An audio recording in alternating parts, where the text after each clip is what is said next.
बात मेरी वहाँ पे हो रही थी डिस्कनेक्शन के लिए जी, माज़रत चलें जिससे भी हुआ। कोई बात नहीं, हो जाता है इंटरनेट का। तो बात हमारी जारी थी कि हम लोग पहले रिश्ता होने से पहले, शादी से पहले परेशान हो जाते हैं कि रिश्ता नहीं हो रहा, शादी नहीं हो रही।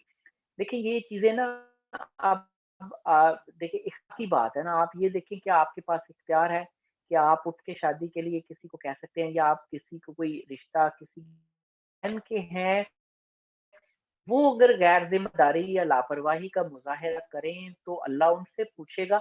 हम नहीं पूछ सकते, हाँ, हम किसी न किसी तरीके से उनको कह सकते हैं। बल्कि अक्सर औक़ात तो कभी बंद कहा जा सकता, लेकिन ख़ैर मुख्तलिफ सिनेरियोज़ हैं। अब वालिदैन है वहाँ पे, हमें उफ़ ना करने का हुक्म है, वहाँ पे सिर्फ़ फिर दुआ ही की जा सकती है, रुजू किया जा सकता है कि आप उस खुदा से रुजू करें जो खुदा उनके दिल में ख़्याल डाले कि कुछ करें, ठीक है? वो हम कर सकते हैं। अच्छा, बात चल रही है, ये तो हो गया शादी से पहले। बात फिर वहीं पे बेसिकली बात ये है कि सोलमेट क्या चीज़ है? क्या सोलमेट मिल सकता है आपको? सोलमेट क्या ढूँढना चाहिए हमें, या सोलमेट होता क्या है?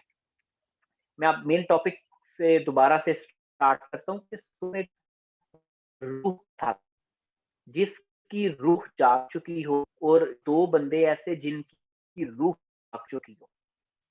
अब आप खुद देख लें कि ऐसे 2 बंदे ऐसे होते हैं जिन पहले ही रूह जाग चुकी हो।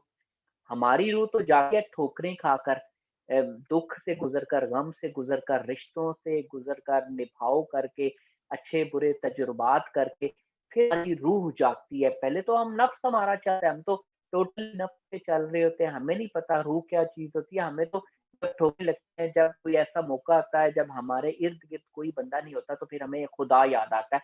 तब हमें पता चलता है कि रूह भी कोई चीज़ है, जो अंदर से जिसकी प्यास होती है, जिसकी तलब होती है।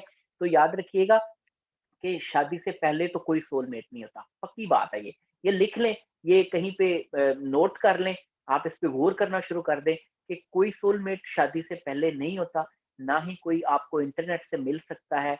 अगर आप ये सोच रहे हैं कि आप अपनी आदत लिखेंगे और आपको उधर से अपनी आदत के मुताबिक कोई बंदा मिल जाएगा, तो ये आप अपनी फिर you are living in a fool's paradise, कि आप खुद ही अपनी जन्नत बनाई हो, या वहीं पे आप रह रहे हैं और उसमें सिर्फ आप ही हैं और कोई बंदा नहीं है। और आप ये तवक्कुह करें कि कोई और बंदा भी इस तरह का मिल जाए जिसने जन्नत बनाई हो, तो मुश्किल है। मैं ये मेरा नहीं ख्याल। ये सारे नीयतों के सौदे होते हैं, ये सारे बगैर बोले ये चीज़ें होती हैं, और ये बड़ों ने ही जज करनी होती हैं। आपने तो सिर्फ़ हाँ करनी होती है या देखना होता है। ऑब्वियसली हर चीज़ पे हाँ थोड़ी होगी कि आप देखेंगे, आप जज करेंगे, आप कहेंगे कि ये चीज़ ऐसी नहीं है, या ये लड़का मुझे सही नहीं लग रहा, या ये लड़की मुझे सही नहीं लग रही। जिस तरह भी आपको पसंद है, नहीं पसंद, ये तो हक है आपका। ये हक दिया गया है आपको कि आप देखें, एक दफ़ा आप मिलें, आपको पता चले कि प्रॉब्लम क्या है, अगर कोई सही है, कोई प्रॉब्लम है, तो उसमें आप उसको मेंशन कर दें, ठीक है? अच्छा, बात ये है कि फिर सोलमेट कैसे मिलता है?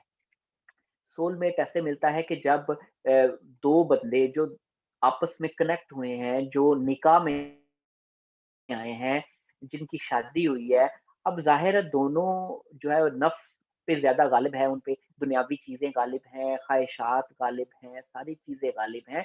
तो वो दोनों जब शादी करते हैं, जब वो रिश्तों को डील करते हैं, एक-दूसरे को डील करते हैं, एक-दूसरे के रिश्तेदारों से डीलिंग करते हैं, प्रॉब्लम्स आती हैं, सारे तजुर्बात होते हैं, तो उसके बाद जब आहिस्ता-आहिस्ता दोनों आपस में अंडरस्टैंडिंग करने की कोशिश करते हैं, एक दूसरे की फैमिली के साथ करता है, दूसरा पहले की फैमिली के साथ करता है।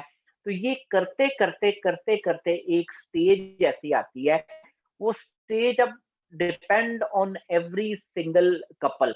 It's not a standard time के which I am telling you के ये 3 साल बाद हो सकेगा, 4 साल बाद हो सकेगा, 5 साल बाद हो सकेगा। It's not there is no standard time period for every couple कि मैं ये कहूँ कि ये स्टैंडर्ड है। देखिए 3 साल भी है और मैंने 15 साल भी बाज़ दफ़ा लग जाते हैं। ये depends on circumstances you are going through, कि अगर आपके पास डिसीज़न का इख्तियार आ गया है मेल पार्टनर के पास, अगर उसके पास डिसीज़न का इख्तियार आ गया है, तो उसके बाद ये टाइम जल्दी आ जाता है। अगर वो डिसीज़न नहीं कर पा रहे, किसी भी किस्म का कोई बड़े डिसीज़न मतलब घर का, अपने किचन का, अपने घर का खर्चा चलाना या मुख्तलिफ चीज़ें हैं, इसमें कई फैक्टर्स आ जाते हैं।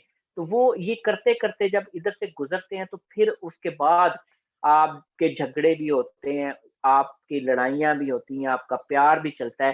उसके बाद फिर आप जब एक-दूसरे को दरियाफ़्त करते हैं ना, तो फिर आप उस स्टेज पे पहुँचते हैं कि आप सारी चीज़ों के को गुज़ारने के बाद, तजुर्बात हासिल करने के बाद, आप जो है कि एक ऐसी स्टेज पर पहुँचते हैं जहाँ पे आपका नफ्स जो है वो ठोकरें खा-खा कर, ज़ख्म खा-खा